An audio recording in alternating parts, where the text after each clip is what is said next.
有人说狗是人类最好的朋友，可是为什么在这个时候，它却不肯跟我分享我的痛苦呢？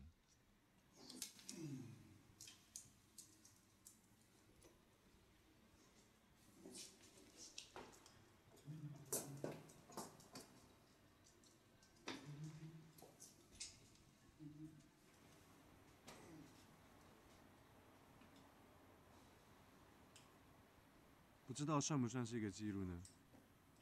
那天晚上，我吃掉所有的凤梨，还好阿妹不喜欢吃榴莲，要不然我一定是完蛋。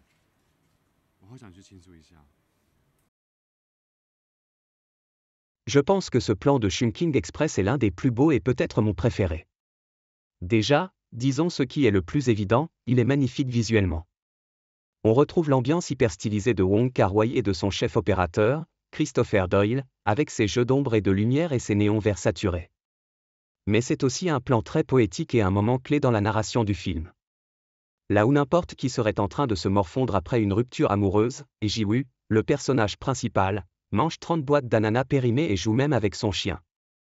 Sur ce plan, la caméra s'invite dans l'intimité du personnage, dans la cuisine de son appartement, caché derrière l'amorce des boîtes vides d'ananas.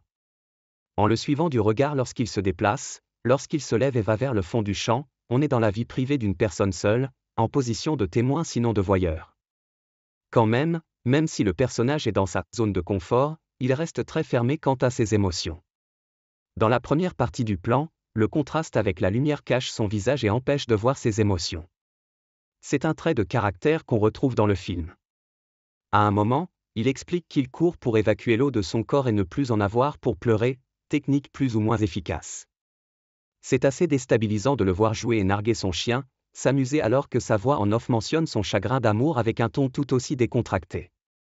On est au cœur de l'ambiguïté des sentiments humains et de toute la complexité de l'intériorité sentimentale dans les films de Wong Kar-wai et celui-ci en particulier.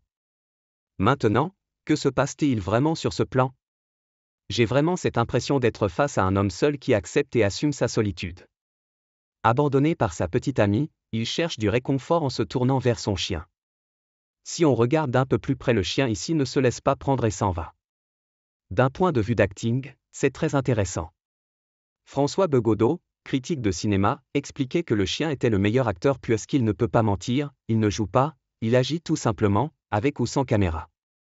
Là, le chien fuit l'acteur Takeshi Kaneshiro et le laisse seul dans le plan, ce qui donne un côté très authentique et réel à la scène. Et regardez, lorsque le personnage va vers sa cuisine, il s'enferme dans le surcadrage, prend peu de place isolée dans un plan surchargé de lignes verticales. Le corps est compressé par les murs de la cuisine tout en longueur, il n'arrive même pas à lever la jambe. Une fois sur le tabouret, il est encadré de toutes parts. Et pourtant, à sa position, il est parfaitement à l'aise, bien avec lui-même, se complaît en quelque sorte dans sa solitude. Il voit le côté positif en se réjouissant de manger de l'ananas périmé plutôt que de l'ail. Et là, juste ici dans le reflet de l'aquarium, il se fait face à lui-même. La symétrie le place comme dans un repas avec lui-même, une sorte de date. Je me suis posé la question de la haute couleur si présente dans cette scène. Je sais que la couleur chez Wong Kar-wai est très importante et n'est jamais choisie au hasard. Ce vert froid qui tend vers le bleu par la lumière artificielle des néons renvoie à un environnement urbain, mais dans le cas d'une scène comme celle-ci, avec une forme d'hyperphagie, ça semble se rapporter aussi au dégoût et à l'amertume. Mais en approfondissant mes recherches, j'ai trouvé que dans la culture asiatique, le vert est souvent symbole de naissance et de renouveau. Dans le cadre d'une scène de rupture et d'acceptation comme ici, il semble cohérent que la lumière évoque ces trois éléments à la fois, créant cette ambiance si particulière. Finalement, malgré la situation de chagrin d'amour, la scène devient presque positive, heureuse. Le personnage est clairement comique dans le film, un peu absurde, décalé, ce qui dédramatise sa rupture amoureuse et permet d'exprimer une sensibilité et des sentiments complexes avec beaucoup de poésie et d'humour.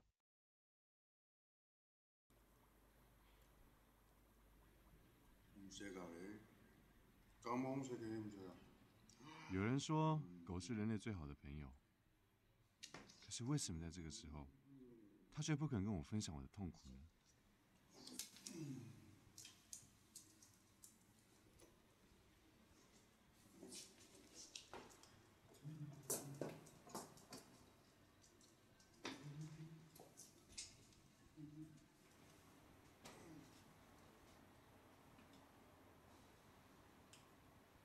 不知道算不算是一个记录呢？那天晚上，我吃掉所有的凤梨，还好妹不喜欢吃榴莲，要不然我一定是完蛋。我好想去倾诉一下。